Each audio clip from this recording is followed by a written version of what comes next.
ವಿಧಾನಸೌಧ ಮತ್ತು ವಿಕಾಸಸೌಧ ಸೇರಿದಂತೆ ಹಲವು ಕಡೆಗಳಿಗೆ ಬಿಬಿಎಂಪಿ ಈಗ ನೋಟಿಸ್ ಅನ್ನು ಕೊಟ್ಟಿದೆ ಅನ್ನುವಂತಹ ವಿಚಾರ ಗೊತ್ತಾಗ್ತಾ ಇದೆ. ತೆರಿಗೆ ಬಾಕಿಯನ್ನು ಉಳಿಸಿಕೊಂಡ ವಿಧಾನಸೌಧ ಮತ್ತು ರಾಜಭವನ ಅನ್ನೋದು ಗೊತ್ತಾಗ್ತಾ ಇದೆ. ವಿಧಾನಸೌಧ ಮತ್ತು ರಾಜಭವನಕ್ಕೆ ಬಿಬಿಎಂಪಿಯಿಂದ ನೋಟಿಸ್ ಸರ್ವಾಗಿದೆ. ರಾಜಭವನ, ವಿಧಾನಸೌಧ, ವಿಕಾಸಸೌಧ ಸೇರಿದಂತೆ ಸರ್ಕಾರಿ ಕಟ್ಟಡಗಳಿಂದ ಕೋಟಿ ಕೋಟಿ ಆಸ್ತಿ ತೆರಿಗೆಯನ್ನು ಬಾಕಿ ಉಳಿಸಿಕೊಂಡಿರುವಂಥದ್ದು. 17 ವರ್ಷದಿಂದ ಆಸ್ತಿ ತೆರಿಗೆಯನ್ನು ಕಟ್ಟದೆ ಬಾಕಿ ಉಳಿಸಿಕೊಂಡಿದ್ದಾವೆ ಇಲಾಖೆಗಳು ಅನ್ನೋದು ಗೊತ್ತಾಗ್ತಾ ಇದೆ. ಈ ಬಾಕಿ ಉಳಿಸಿಕೊಂಡಂತಹ ಸರ್ಕಾರಿ ಇಲಾಖೆಯ ಮುಖ್ಯಸ್ಥರಿಗೆ ಬಿಬಿಎಂಪಿ ಬೃಹತ್ ಬೆಂಗಳೂರು ಮಹಾನಗರ ಪಾಲಿಕೆ ನೋಟಿಸ್ ಅನ್ನು ಸರ್ವ್ ಮಾಡಿದೆ. ಪಬ್ಲಿಕ್ ಟಿವಿಗೆ ಪೂರ್ವ ವಲಯದ ಬಿಬಿಎಂಪಿ ವಲಯ ಆಯುಕ್ತೆ ಸ್ನೇಹಲ್ ಅವರು ಮಾಹಿತಿಯನ್ನು ಕೊಟ್ಟಿದ್ದಾರೆ. ಯಾರ್ಯಾರು ತೆರಿಗೆಯನ್ನು ಬಾಕಿ ಉಳಿಸಿಕೊಂಡಿದ್ದಾರೆ, ಹಲವು ವರ್ಷಗಳಿಂದ ಯಾರ್ಯಾರು ತೆರಿಗೆಯನ್ನು ಕಟ್ಟಿಲ್ಲ ಅಂಥವರಿಗೆ ನಾವು ನೋಟಿಸ್ ಅನ್ನು ಸರ್ವ್ ಮಾಡಿದ್ದೇವೆ ಅಂತ ಹೇಳಿದ್ದಾರೆ.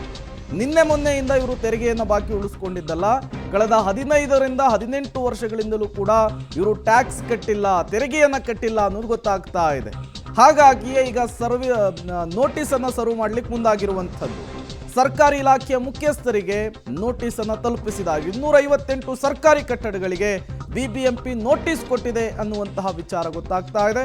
ಇದೇ ವಿಚಾರಕ್ಕೆ ಸಂಬಂಧಪಟ್ಟಂತೆ ಈಗ ಮಾಹಿತಿಯನ್ನು ಕೂಡ ಅಧಿಕಾರಿಗಳು ಕೊಡ್ತಾ ಇರುವಂಥದ್ದು. ಈ ಮೂಲಕ ಟ್ಯಾಕ್ಸ್ ಅನ್ನು ಯಾಕೆ ಕಟ್ಟಲಿಲ್ಲ ಅನ್ನುವಂತಹ ಪ್ರಶ್ನೆ. ಬರೀ ಇದೇ ಟ್ಯಾಕ್ಸ್ ಮಾತ್ರ ಅಲ್ಲ, ಈ ಹಿಂದೆ ಕರೆಂಟ್ ಬಿಲ್ ಕಟ್ಟಿಲ್ಲ ಅನ್ನುವಂತಹ ನಿಟ್ಟಿನಲ್ಲೂ ಕೂಡ ಸಾಕಷ್ಟು ಸರ್ಕಾರಿ ಕಚೇರಿಗಳಿಗೆ ಕರೆಂಟನ್ನು ಕಟ್ಟು ಮಾಡುವ ನೋಟಿಸನ್ನು ಕೊಡುವಂತಹ ಕೆಲಸವನ್ನು ಮಾಡಲಾಗ್ತಾ ಇತ್ತು. ಈಗ ರಾಜ್ಯದ ರಾಜಧಾನಿ ಬೆಂಗಳೂರಿನಲ್ಲಿಯೇ ವಿಧಾನಸೌಧ ಸೇರಿ, ರಾಜಭವನ ಸೇರಿ, ವಿಕಾಸಸೌಧ ಸೇರಿ ಹಲವು ಸರ್ಕಾರಿ ಕಟ್ಟಡಗಳು ತೆರಿಗೆಯನ್ನು ಕಟ್ಟಿಲ್ಲ ಅನ್ನುವಂತಹ ವಿಚಾರ ಗೊತ್ತಾಗ್ತಾ ಇದೆ. ತೆರಿಗೆಯನ್ನು ಬಾಕಿಯನ್ನು ಉಳಿಸಿಕೊಂಡಿರುವಂತಹ ಕಾರಣಕ್ಕೆ 250ಕ್ಕೂ ಹೆಚ್ಚು ಕಚೇರಿಗಳಿಗೆ ನೋಟಿಸನ್ನು ಸರ್ವ್ ಮಾಡಲಿಕ್ಕೆ ಬೃಹತ್ ಬೆಂಗಳೂರು ಮಹಾನಗರ ಪಾಲಿಕೆ ಅರ್ಥಾತ್ ಬಿಬಿಎಂಪಿ ಮುಂದಾಗಿರುವಂಥದ್ದು. ಹಾಗಾಗಿ ಈಗ ನೋಟಿಸ್ ಕೊಟ್ಟ ಬೆನ್ನಲ್ಲೇ ಅದನ್ನು ಟ್ಯಾಕ್ಸ್ ಕಟ್ಟುವಂತಹ ಕೆಲಸವನ್ನು ಮಾಡ್ತಾರಾ ಅಥವಾ ಸರ್ಕಾರ ಇದನ್ನು ಹೇಗೆ ಸಮರ್ಥನೆ ಮಾಡಿಕೊಳ್ಳುತ್ತೆ ಅನ್ನೋದನ್ನು ಕಾದು ನೋಡಬೇಕಿದೆ. ಮತ್ತಷ್ಟು ಡೀಟೇಲ್ಸನ್ನು ಕೊಡ್ತಾರೆ ನಮ್ಮ ಪ್ರತಿನಿಧಿ ಲೋಕೇಶ್ ನೇರ ಸಂಪರ್ಕದಲ್ಲಿ ಜಾಯಿನ್ ಆಗಿದ್ದಾರೆ. ಲೋಕೇಶ್, ಒಂದಲ್ಲ ಎರಡಲ್ಲ 200ಕ್ಕೂ ಹೆಚ್ಚು ಸರ್ಕಾರಿ ಕಚೇರಿಗಳೇ ಟ್ಯಾಕ್ಸನ್ನು ಕಟ್ಟಿಲ್ಲ ಅಂದರೆ ಇವರು ಜನರನ್ನು ಹೇಗೆ ನಿಭಾಯಿಸ್ತಾರೆ, ಜನರಿಗೆ ಹೇಗೆ ಆಡಳಿತ ಕೊಡ್ತಾರೆ, ಏನೆಲ್ಲ ಬೆಳವಣಿಗೆಗಳಾಗ್ತಾ ಇದೆ ಲೋಕೇಶ್ ಸದ್ಯಕ್ಕೆ? ಪ್ರೇಮಿಗ, ಸರ್ಕಾರಿ ಕಟ್ಟಡಗಳಿಂದ ತೆರಿಗೆ ಬಾಕಿ ಇರುವಂಥದ್ದು ಕಳೆದ 15 ವರ್ಷಗಳಿಂದ ಬಾಕಿ ಇದೆ. ನೋಟಿಸ್ ಸರ್ವ್ ಮಾಡಿದ್ರು ಕೂಡ ನೋಟಿಸ್ಗೆ ಪ್ರತಿಕ್ರಿಯೆಯನ್ನು ಕೊಡ್ತಿಲ್ಲ, ಜೊತೆಗೆ ತೆರಿಗೆಯನ್ನು ಪಾವತಿ ಕೂಡ ಮಾಡ್ತಾ ಇಲ್ಲ. ಅದೇ ಸಾಮಾನ್ಯ ಜನರು ಜೊತೆಗೆ ಆಸ್ತಿದಾರರು ಏನಿದ್ದಾರೆ ಅವರು ತೆರಿಗೆ ಕಟ್ಟಿಲ್ಲ ಅಂತಂದ್ರೆ ಸೀಸ್ ಮಾಡುವಂಥದ್ದು, ಆಸ್ತಿಗೆ ಬೀಗ ಹಾಕುವಂಥದ್ದು, ಈ ರೀತಿಯಾದಂಥ ಸ್ಥಿರಾಸ್ತಿಗಳನ್ನು ವಶಪಡಿಸಿಕೊಳ್ಳುವಂಥದ್ದು, ಚರಾಸ್ತಿಗಳನ್ನು ವಶಪಡಿಸಿಕೊಳ್ಳುವಂಥದ್ದು ಮಾಡ್ತಾ ಇದ್ದಾರೆ. ಆದರೆ ಸರ್ಕಾರಿ ಕಟ್ಟಡಗಳೇನೆ ತೆರಿಗೆ ಬಾಕಿ ಉಳಿಸ್ಕೊಂಡಿರುವಂಥದ್ದು ಈಗ ಪತ್ತೆ ಆಗಿದೆ. OTS ಟೈಮಲ್ಲೇ ರಾಜಭವನಕ್ಕೆ, ವಿಧಾನಸೌಧಕ್ಕೆ, ವಿಕಾಸಸೌಧಕ್ಕೆ ನೋಟಿಸ್ ಅನ್ನ ಜಾರಿ ಮಾಡಿದ್ರು, ಅದಕ್ಕೆ ಪ್ರತಿಕ್ರಿಯೆ ಕೊಟ್ಟಿರಲಿಲ್ಲ. ಈಗ ಮತ್ತೆ ರಿಮೈಂಡರ್ ನೋಟಿಸ್ ಅನ್ನ ರಾಜಭವನಕ್ಕೆ ಕಳಿಸಿದ್ದಾರೆ, ಜೊತೆಗೆ ವಿಧಾನಸೌಧಕ್ಕೂ ಕೂಡ ಪೂರ್ವ ವಲಯದಿಂದ ಕಳಿಸಿರುವಂಥದ್ದು. ಆ ನೋಟಿಸ್ಗೆ ಉತ್ತರವನ್ನು ಕೂಡ ಬಂದಿಲ್ಲ.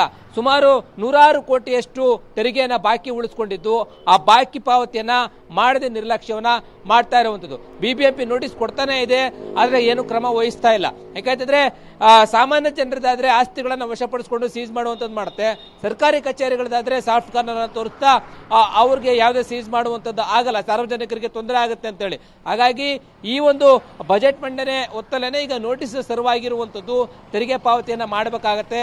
ರಾಜಭವನದಿಂದ ತೆರಿಗೆ ಪಾವತಿ ಆಗತ್ತಾ, ವಿಧಾನಸೌಧದಿಂದ ತೆರಿಗೆ ಪಾವತಿ ಆಗತ್ತಾ, ಅಥವಾ ಬರೀ ನೋಟಿಸ್ ಕೊಡ್ತಾ ಇದ್ರೆ ಕೊಡ್ಲಿ ಬಿಡಿ, ಸಾಮಾನ್ಯವಾಗಿ ಯಾವಾಗಲೂ ನೋಟಿಸ್ ಕೊಡೋದೇ ಅಲ್ವಾ ಅಂತೇಳಿ ನಿರ್ಲಕ್ಷ್ಯವನ್ನು ವಹಿಸ್ತಾರೆ ಅನ್ನುವಂಥದ್ದನ್ನ ಕಾದು ನೋಡಬೇಕಾಗಿದೆ. ಒಂದು ವೇಳೆ ಈ ಬಾರಿ ನೋಟಿಸ್ಗೆ ತೆರಿಗೆ ಪಾವತಿ ಆಗದೆ ಹೋದ್ರೆ ಬಿಬಿಎಂಪಿ ಇಂದ ಏನು ಕ್ರಮ ಆಗುತ್ತೆ ಅನ್ನೋದನ್ನ ಕಾದು ನೋಡಬೇಕಾಗಿದೆ. Prem. Okay, thank you Lokesh ತಮ್ಮೆಲ್ಲ ಮಾಹಿತಿಗಾಗಿ.